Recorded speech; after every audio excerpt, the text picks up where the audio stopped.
True, nervous, very, very dreadfully nervous I had been and am. But why will you say that I am mad? The disease had sharpened my senses, not destroyed, not dulled them. Above all was the sense of hearing acute. I heard all things in the heaven and in the earth. I heard many things in hell. How, then, am I mad?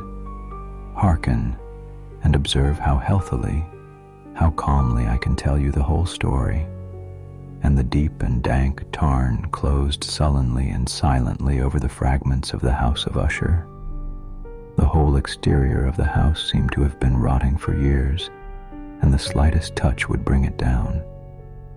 Yet, in this mansion of gloom, I now propose to myself a sojourn of some weeks. Its proprietor, Roderick Usher, had long been my friend, but his face was now marked by a strange melancholy. The air was heavy with an atmosphere of sorrow. I felt that I must linger there, drawn by an unseen force.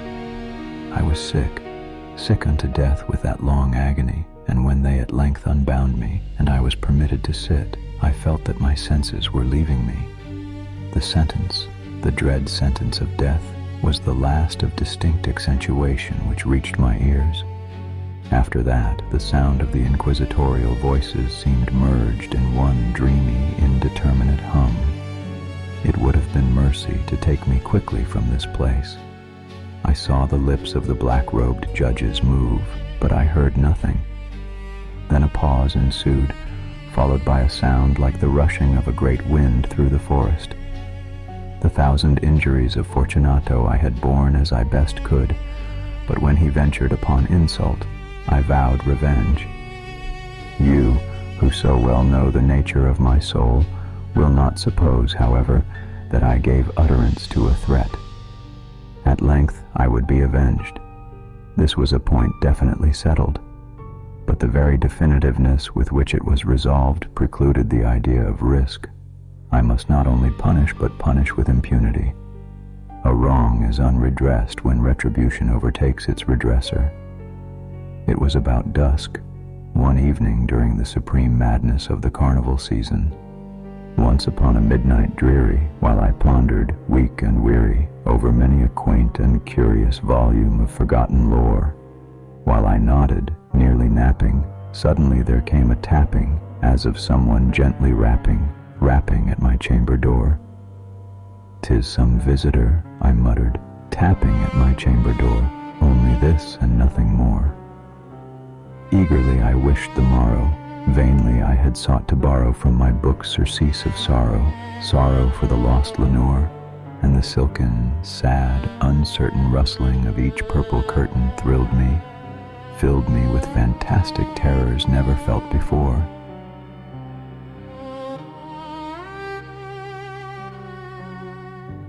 Edgar Allan Poe, master of the macabre. In October of 1849, a man was found half-conscious in a Baltimore gutter, dressed in someone else's clothes, muttering a single name.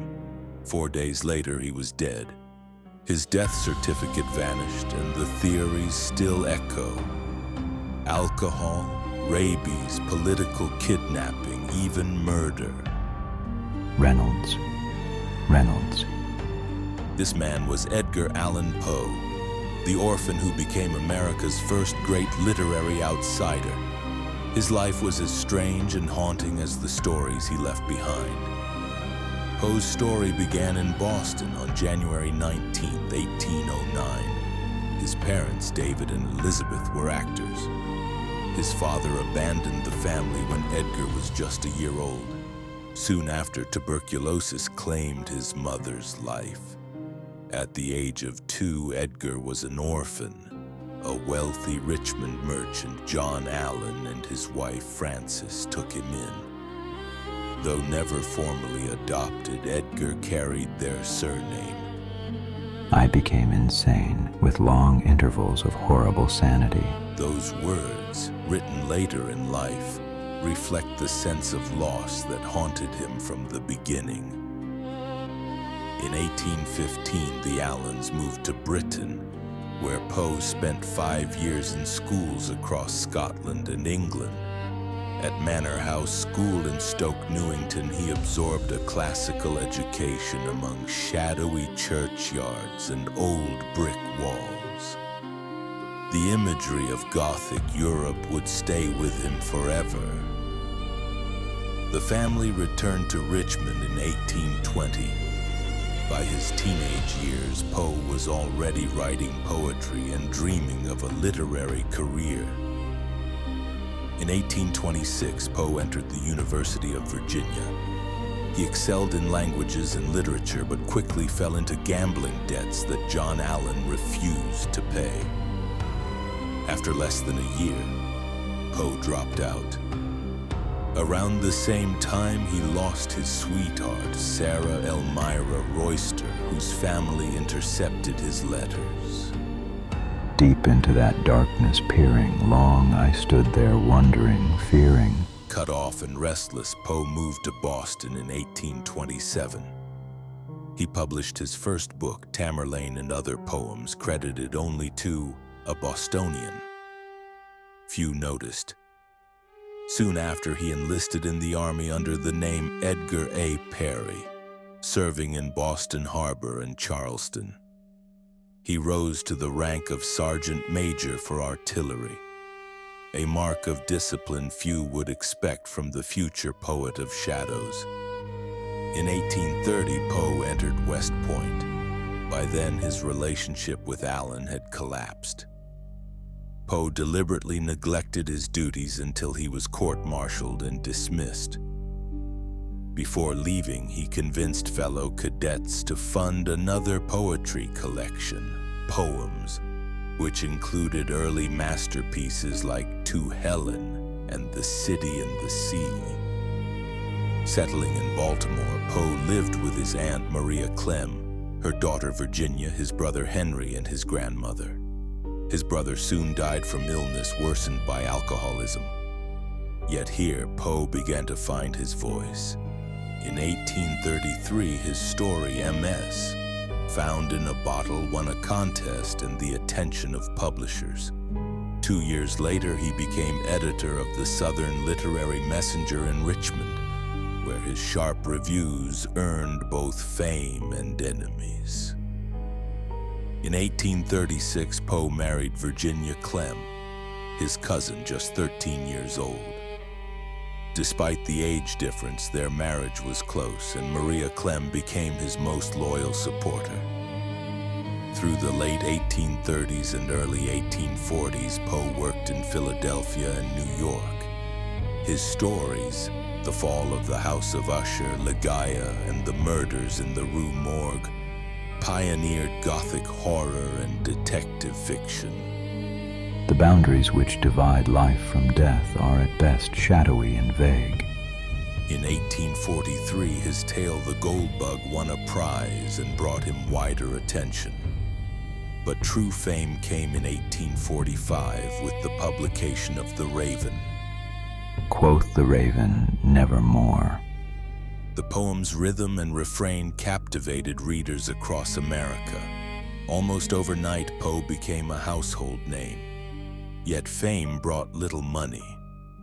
His earnings were small, and his reputation as a difficult critic followed him from job to job. Virginia's health began to decline. Tuberculosis, the disease that had already claimed so many in Poe's life, now threatened her. She died in 1847 at just 24 years old. It was many and many a year ago, in a kingdom by the sea, that a maiden there lived whom you may know, by the name of Annabel Lee. Grief consumed Poe. His later works were steeped in loss, obsession, and the shadow of death. In 1849, Poe attempted to rebuild his life. He gave lectures, pursued an old love, and even joined a temperance society. But his final days were filled with mystery. In late September, he vanished on his way through Baltimore. Days later, he was discovered delirious outside a tavern that doubled as a polling place. He died on October 7th at the age of 40. The cause remains unknown. Though his life ended in tragedy, Poe's influence only grew. He is remembered as the father of detective fiction, a master of horror, and a pioneer of science fiction. Writers from Baudelaire and Dostoevsky to Lovecraft and modern storytellers have drawn from his work. All that we see or seem is but a dream within a dream. Edgar Allan Poe lived in shadows, but his words ensured he would never fade into them.